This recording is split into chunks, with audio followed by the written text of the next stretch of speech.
Four-time defending, reigning Mr. Olympia, Phil Heath. Phil, how are you feeling? Ready to get it on. Ready to get on. Yep. How are you feeling compared to the way you felt the last three Olympias? Well, 2013 was awesome. 2014, not so much. I'm here to prove myself that 2014, oh man, that was a thing of the past, and I'm healthy, thank goodness. Last year I wasn't, and now I get to prove that. And of course, people have a lot of things to say. They're either going to root for you, they're going to root against you. I think the last three were very challenging. This year will be challenging as well. But I'm really excited just to get it on, and I've been super positive. I just want to shout out like all my family and friends that have had my back from day one, but also this year.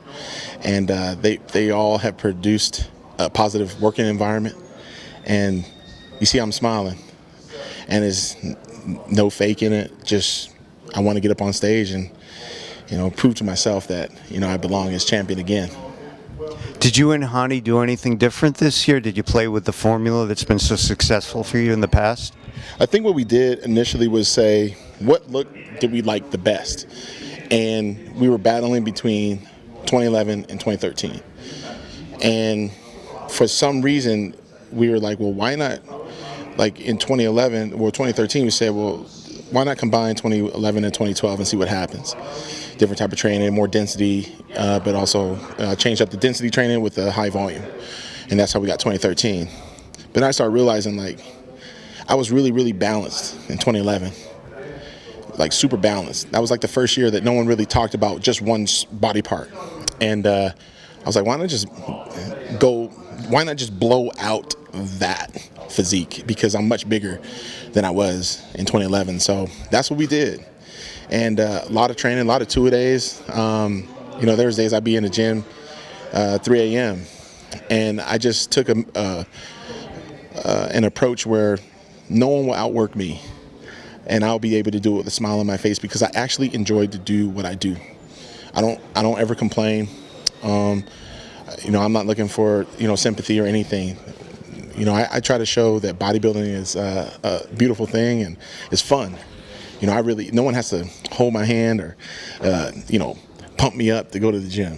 I've got great fans, great supporters, but at the end of the day, it's my ass that's eating that chicken breast and that nasty fish. It's my ass doing the cardio, and I'm lifting those weights with purpose. And I think that was the cool thing, is that I started learning how my body was. So the feedback I was getting from Hani was based on the off-season traveling so much, and I was trying different machines, different free movements. So we went to a lot of free weights, like on legs. That was one of the things that we really wanted to focus on, and not just have the separation and the deep separation I've had, but try to blow that out. And I think we're able to do that. God willing, we have a really good carb up. Today's Wednesday, so we have all day tonight. I have my last training session tonight. And then we have Thursday and Friday we get it on. So I really have like less than 2.5 days to really polish this physique, and I'm smiling because I'm just praying to God that I can show everybody what I've been working so hard for. You have a chance to surpass your buddy Jay Cutler with a 5th Olympia win. It's kind of historic. Nobody's won since Ronnie in 2002 won 5 Olympias. Do you feel the weight, the pressure of that achievement? I think for now that you bring it up, I guess maybe. But I didn't mean to put you on. No. I look at it as Jay Cutler, first class all the way. Everybody knows he's like my big brother, and it's we're at that same level at the point. But he actually told me, if I don't win at least 5, I suck. So, he's got the confidence in me, and you know what? It is a milestone. It's a solidified dynasty, and I think that's why I hashtagged the hell out of it on Instagram and Twitter and Facebook, is because I was providing myself motivation and saying this is what you're chasing. You're chasing a dynasty. So yes, I think it would be great.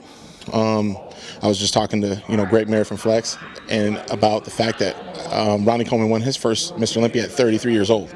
I won my 4th at 34, and we all saw the evolution of Ronnie Coleman's physique with the muscle maturity over the years. Now is the first year I started seeing that maturity, and I think that's what's going to be fun, is that it makes me train harder. It also makes me train smarter, watching everybody else. But the milestone is not just 5. It's a much bigger number than that, but it starts this weekend. I cannot allow myself to think of any other show until I win this weekend. Are you thinking about any of the other competitors? No disrespect to anyone. All of you guys watching, they're all fantastic. They're all amazing. I've always said that. I take great pride in getting ready for these shows with all of them in mind. I'm a fan of all these guys, from Fred Smalls being able to do some of the acrobatic stuff on stage, to Branch Warren hitting a quad stomp, to Ramy being just freaking ginormous, to the new guys, we got Dallas McCarver here. We got the guys who once were new guys like a Steve Kuklo, but now is like a seasoned veteran, to a John De La Rosa. I mean, we got a lot of guys that I know all these guys. William Bonac. I mean, what a dense individual. Dense and dangerous. So all these guys have something about them that I've always studied, because I'm just a fan of the sport. And, I recognize all of them for their strengths, also their weaknesses. And that's why I take great pride in this, because I know my opponent, and they're all amazing. They're all fantastic. We collectively are the reason why those fans come to the show.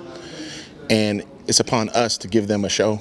And I think we're all going to be able to do that. But for me to focus just on one person or a couple people, it's not smart for me. Like I said earlier, in a brief interview with Greg Merritt, I didn't like the way I looked on Friday night prejudging last year. Saturday night I pulled it together. Friday night some things went south, and I'm here to correct that. I'm here to dispel anything that was written that was negative, and just to remind them that you guys said a lot of stuff, man, but you didn't know. You just didn't know. And hey, it's upon me to kind of prove that. And that's, in my eyes, very, very freaking dangerous, because you're dealing with a competitive dude. And I'm doing it with a smile on my face. So I'm going to kick some ass, and I'm going to have fun, and it's going to be a positive weekend. This is not going to be about a drama thing about me against this guy or that guy. It's me against the world. It's me against everybody. I don't know who's going to be second place, and that's how I think. And I'd be doing myself an injustice if I didn't think that way, if I didn't think that I could win against whoever. So essentially, I don't care who's second place. I can't think like that. And anyone that's a competitive person would hope to understand that, So I'm just pumped, man. Like I'm just very excited, and shout out to all the fans that are watching. Shout out to all the fans that made the trip. It's not a cheap trip. It's not inexpensive lifestyle, and just to be a spectator, it's not cheap. So I will say this on the behalf of all the Olympia competitors, both men and women. Thank you for coming to the 51st Mr. Olympia contest, because the Olympia weekend is just a special event, and we're gonna give you guys a show, I think. So it sounds like we may see the best of Phil Heath this coming weekend. Yes. Yeah. Sounds good to us. I have to. These guys are too good. Yeah. These guys are too good. These guys are amazing.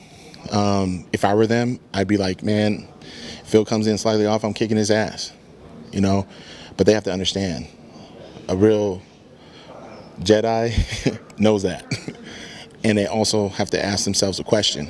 If Phil Heath improves, is that not dangerous? I say it is. So let's do it. Enough talk. I'm ready to go. Good luck, Phil. Thank you. Yeah.